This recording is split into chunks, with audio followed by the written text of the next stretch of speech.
Hello, everyone, and welcome back to The Next English. I'm Molly. Hello, Molly, and hello to everyone listening. It's so good to be here again. It's good to have you, Matt. Today, we're continuing our series on job interviews with a very interesting and useful topic. Ooh, I'm excited. What are we talking about today? Today, we are going to talk about a special type of interview question and a great way to answer it. We're going to learn about the STAR method. The STAR method? It sounds like a technique for being a star in your interview. That's a fun way to think about it. It really can help you shine. It's a method for answering questions that start with phrases like, tell me about a time when, or give me an example of... The behavioral questions. The questions where you have to tell a story about your past experience. Exactly. And the STAR method gives you a simple, clear structure for telling that story. But first, a quick and friendly reminder for everyone. Yes, if you enjoy our lessons, please take a moment to subscribe to our channel, give this video a like, and share it with a friend. Your support helps us create more lessons for you. It really does. Thank you, everyone. Okay, Matt, I'm ready. Let's learn how to be a star. Part 1. What is the STAR method? So, what is STAR? What does it mean? It's an acronym. That means each letter stands for a word. The letters are S, T, A, R, and they stand for S, situation, T, task, A, action, R, result. Situation, task, action, result. Okay, so it's a 4-step story structure. That's the perfect way to describe it. Interviewers ask these questions because they want to see evidence that you have the skills they are looking for. They want a real example from your past. So instead of saying, I am a hard worker, you tell a story that shows you are a hard worker. Exactly. Let's break down the 4 parts. First, you start with the situation. You briefly explain the context. Where were you? What was the situation? Second, you explain the task. What was your goal? What did you need to achieve?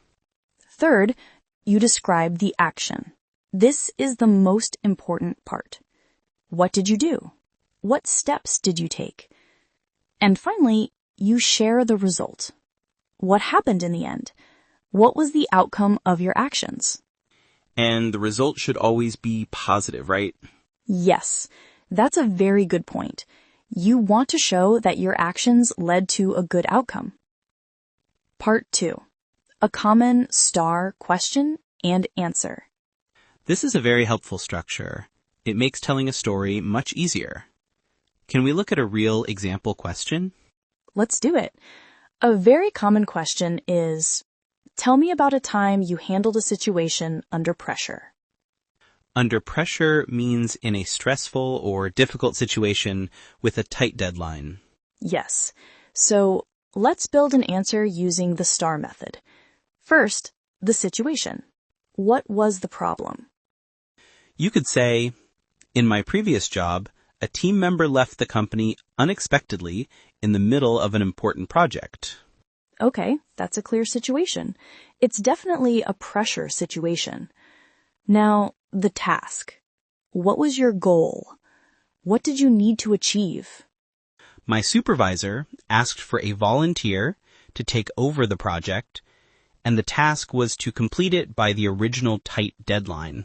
Good. Now for the most important part, the action. What did you do? Notice how you should use I here to show what you did specifically. You could say, I volunteered to take responsibility for the project. First, I studied the project brief carefully. Then, I created a new plan of action. I also worked extra hours to make sure everything was on track. That's great. You're showing specific steps. And finally, what was the result? Remember to keep it positive. As a result, I managed to get the project finished on time and on budget. My supervisor was very happy with my work and thanked me for my commitment. And there you have it, a complete STAR answer. It tells a clear, confident story of how you successfully handled pressure. Part 3. Key language to use. I noticed some really good professional language in that example answer. Yes. Let's look at some of the useful phrases you can use when building your own STAR stories. When you start, for the situation, you can use a simple past tense phrase like, in my previous job, there was a situation where. For the task, you can describe your goal using phrases like, the task was to, my responsibility was to, I was tasked with. And for the action part, where you describe what you did, it's good to use strong action verbs and sequencing words. First, Next, I created. Then, I decided to. Finally, for the result, you can introduce the positive outcome with phrases like, as a result, in the end. This led to a positive outcome where. Those are great phrases. They are like signposts that guide the listener through your story. Exactly. The STAR method isn't just about what you say, it's about how you structure it. It helps you tell a story that is easy to follow and very impressive. And for everyone listening, a great way to prepare is to think of a few stories from your past work or studies that you can use for different questions. A story about teamwork, a story about a challenge, a story about success. That's a wonderful tip. If you have a few stories ready, you can adapt them for many different STAR questions. Well, that was another very useful lesson, Matt. It was. We hope this was a helpful introduction to the STAR method for everyone preparing for an interview. Yes. Thank you all for listening. Please don't forget to subscribe and share this episode. And for today's comment, tell us one thing you are good at in your job or studies. That's a great question. We would love to read your answers. Until next time, keep practicing. And have a wonderful day. Bye, everyone.